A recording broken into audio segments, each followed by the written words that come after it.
An introduction to attraction and the sexual marketplace. Boys and girls are different. This should be obvious, yet modern narratives often insist that men and women experience sex and love in identical ways. Real life quickly disproves this idea. Even minimal experience shows clear behavioral and psychological differences.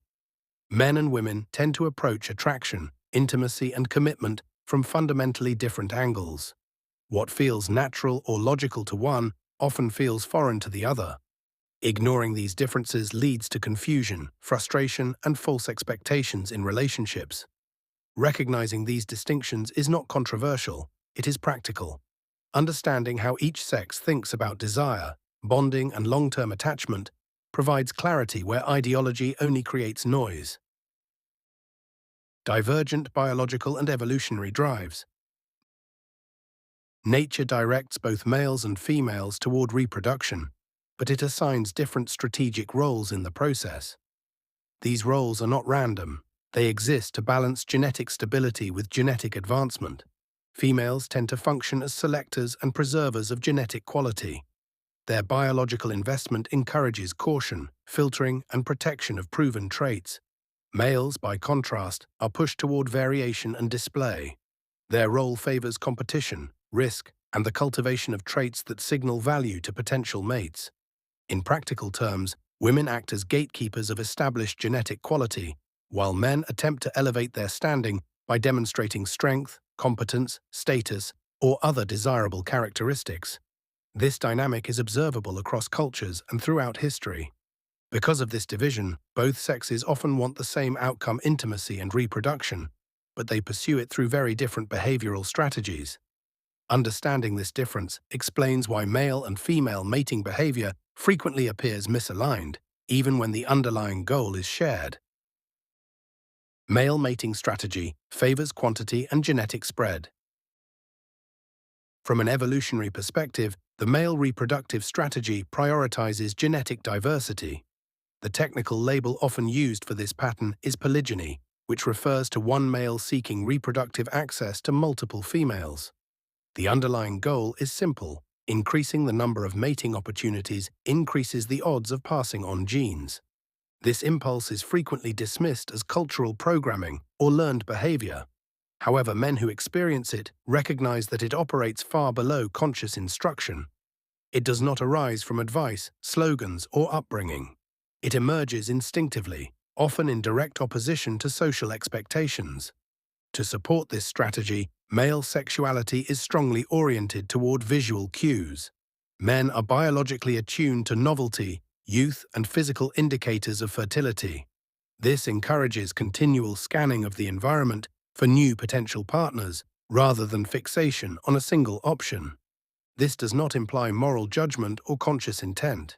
It reflects a built-in reproductive bias shaped by selection pressures over long periods of time. Understanding this mechanism explains why male desire often appears restless, opportunistic, and visually driven even when emotional attachment is present. Female mate selection prioritizes status and advantage. In evolutionary psychology, this pattern is often described as hypergamy. It refers to the tendency for women to seek alignment with the most capable or well-positioned partner available to them. Female attraction is highly contextual. Rather than being driven solely by physical appearance, it responds to a man's relative standing within her social environment. Status, competence, influence, and perceived future security all play a central role in how attraction forms. Physical attractiveness can help, but it is not decisive. A man's position, resources, authority, or personal gravitas frequently outweigh pure looks. This explains why men of average appearance often succeed when they are seen operating from a position of strength or visibility. The implication is practical. Success with women does not require exceptional genetics. It requires being perceived favorably within a meaningful context.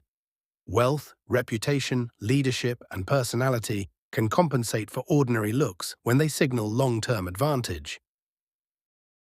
Masculine and feminine traits create mutual attraction. Attraction operates on complementary signals rather than similarity. Men are generally drawn to women who express traditionally feminine qualities through both behavior and presentation. These include warmth, openness, attractiveness, and receptivity. Women, in turn, tend to respond to men who embody traditionally masculine traits. Signals of strength, competence, confidence, and the ability to provide or protect are consistently attractive across cultures. Efforts to generate attraction by mirroring the opposite sex often fail. Adopting the traits of the group one hopes to attract typically reduces polarity rather than increasing it. Attraction grows from contrast and complementarity, not imitation.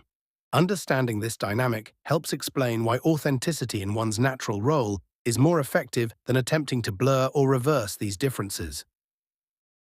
Female attractiveness is primarily visual. Male attraction is largely guided by visual cues. Men tend to respond most strongly to a woman's outward appearance, particularly physical traits associated with fertility and overall health. In broad terms, men are drawn to features such as fuller breasts, wider hips, balanced facial structure, clear skin, and healthy hair. These traits are not random preferences. They function as visible indicators of reproductive health and genetic soundness. This pattern is often dismissed as cultural conditioning, but its consistency across societies suggests a deeper origin. These physical signals communicate vitality, youth, and biological integrity, which directly align with the male reproductive drive. Visual attraction, then, acts as a fast and instinctive assessment tool. It allows men to gauge genetic quality quickly, without conscious reasoning or social instruction. The response is biological rather than ideological. Male sexual appeal is shaped by context and status. Female attraction tends to focus less on a man's raw physical traits and more on his functional value. Women are generally attentive to a man's capacity to provide stability during pregnancy and to support and protect children afterward. Because of this, traits such as wealth, social position, authority, competence, strength, reputation, and influence significantly increase a man's attractiveness.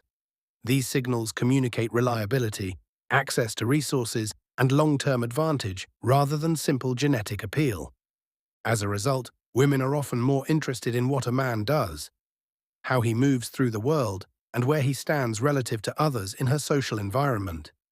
Physical appearance plays a role, but it is rarely the deciding factor. In practical terms, male attractiveness is earned through action and positioning. While good looks can help, a man's perceived value is largely determined by his role, visibility, and effectiveness within a broader social context. Female attractiveness peaks early and gradually declines over time. Attractiveness can be understood as a form of capital. Both men and women possess a reserve of appeal that influences their ability to attract desirable partners. The larger the reserve, the greater the leverage in the mating marketplace. For women, a significant portion of this attractiveness is front-loaded early in adulthood, during peak reproductive health. Youth is strongly associated with fertility, physical resilience, and lower reproductive risk, which makes younger adult women generally more attractive to men in aggregate. From a biological standpoint, men are inclined to seek partners who signal optimal reproductive potential and genetic stability. Youthful features tend to correlate with these traits, which explains the consistent male preference for younger adult women across cultures. As time progresses beyond peak reproductive years, this form of innate attractiveness naturally diminishes. This does not imply a loss of value as a person. It reflects a biological shift in how physical appeal is evaluated in mating contexts, independent of social, moral, or emotional considerations. Male attractiveness is built over time through status and competence. Men typically begin adulthood with limited social leverage. Their attractiveness is not front-loaded, but earned gradually as they acquire skills, resources, and standing within society. Early on, most men possess little more than potential. As men develop, traits such as financial stability, professional competence, physical capability, leadership, and social influence accumulate. These attributes significantly increase a man's appeal to women because they signal reliability, future security, and the ability to navigate the world effectively. This is why youthful appearance alone rarely grants a man serious consideration as a long-term partner. Until a man demonstrates competence and traction in the broader social hierarchy, he is often viewed as unproven. As his position solidifies through work, achievement, and visible success, his attractiveness tends to rise accordingly. Female mate selection is also forward-looking. Women often evaluate not only a man's current status, but his trajectory. Some align themselves with men who show promise, while others wait until a man's value is clearly established and then compete for access once he has proven himself. This dynamic explains why male attractiveness often peaks later than female attractiveness, and why status, momentum, and reputation matter more for men than early physical appeal.